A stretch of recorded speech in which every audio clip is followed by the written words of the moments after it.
अस्सलाम वालेकुम दोस्तों, कैसे हैं आप सब। उम्मीद है सब बढ़िया होंगे, अच्छे होंगे। आज का जो हमारा टॉपिक है वो डॉक्यूमेंट अटेस्टेशन से रिलेटेड है। जो लोग भी यूएई में आना चाहते हैं, मैं हाल ही में अपना जो डॉक्यूमेंट है, मुझे कंपनी की तरफ से जो है डिमांड किया गया कि आपका डॉक्यूमेंट्स अटेस्टेड होना चाहिए। तो मैंने अटेस्टेशन करवाया है रिसेंटली।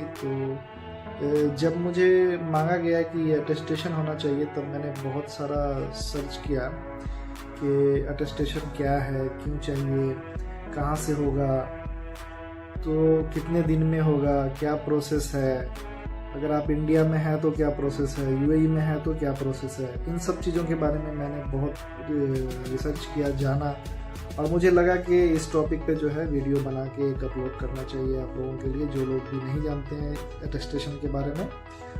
तो सबसे पहले मैं अपना डॉक्यूमेंट दिखा देता हूँ आप लोगों को। ये जो है मैंने अटेस्टेशन करवाया है, ठीक है। इसमें जो है बेसिकली इंडिया का जो है वो 3 स्टम्प है, कंट्री का है, और दूसरा सब डिवीज़न मजिस्ट्रेट का है, और तीसरा जो है वो ministry of external affair new Delhi.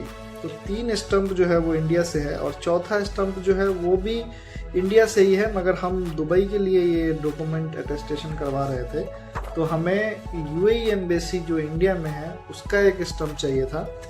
और फिर जब दुबई से जब यहाँ हमारा डॉक्यूमेंट आएगा तो यहाँ पे भी एक मोफा करके है, उसका भी अटेस्टेशन हमें चाहिए था। मोफा का जो अटेस्टेशन है वो है फाइनल अटेस्टेशन है। उसके बाद हम इस डॉक्यूमेंट्स को कहीं भी यूज कर सकते हैं, जैसे वीजा स्टैंपिंग के लिए या डिफरेंट काम के लिए।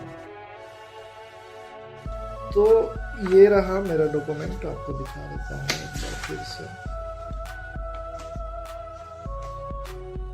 ये अटेस्टेशन है और ये है यूएई का मोफा अटेस्टेशन, ठीक है। तो बेसिकली ये है। अब इसका प्रोसेस क्या है, क्यों ज़रूरी है, ये सब मैं आपको बताता हूँ। अटेस्टेशन क्या होता है? अटेस्टेशन एक ऑफिशियल स्टैंप होता है जो प्रूव करता है कि आपका डॉक्यूमेंट ओरिजिनल है। ये वेरिफिकेशन होता है गवर्नमेंट या ऑथोराइज्ड ऑफिस की तरफ से। For example education certificate, marriage certificate, PCC, medical document, power of attorney, सबको अटेस्टेशन की ज़रूरत पड़ सकती है।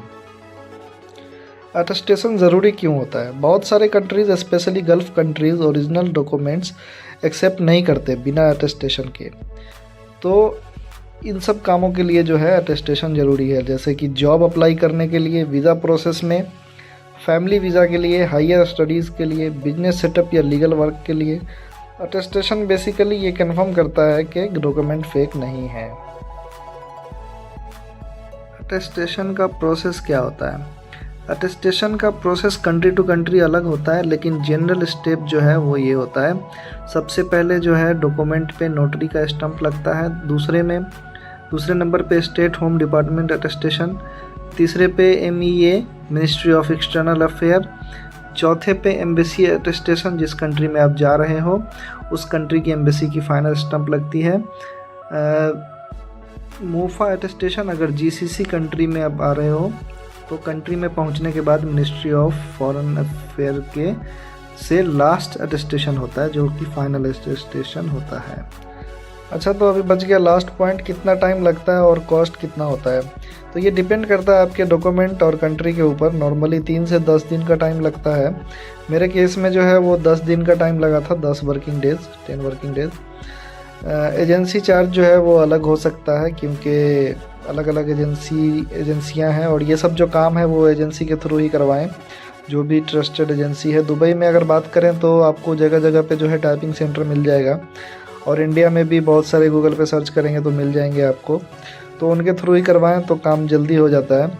मैंने दुबई में टाइपिंग सेंटर के थ्रू करवाया था, तो 10 दिन का टाइम लगा था।